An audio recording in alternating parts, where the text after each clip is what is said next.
таныш моңнар тыйып ала. Сихрле моң дөньясына чыга. Онытыла кайыннар чырлый. Әти туктап калган якка борыла. Аның йөзендә шатлык елмаю. Сизгән алмыйдым кайыннар җырын аңлаганымны. Ул канәгать. Әти, тагын барыбыз әле кайыннарның яфрак ярганын тыңларга дидем мин. Әтигә борыла. Юк инде, улым. Ногдый мөгъҗиза елга бер генә була. Көн сайын кабатланмый.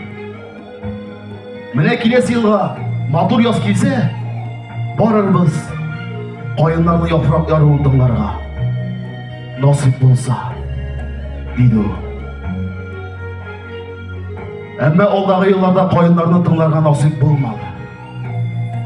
Борчулы, газаплы еллар булды ул безнең өчен. Әмма үсеп җиткәч, берничә мәртәбә тыңлау бәхетенә ирештем мин. Кайыннарның яфрак яруын. Ул мизгелләрнең бәхетен уртаклашырга әти генә юк иде янымда. Күп еллардан соң композитор Рөстәм ага Яхин белән бергәләп язган Крим әле урманнарга җырының көен фортепианода уйнаганда тоймаладым мин. Кайыннарның яфрак яруын.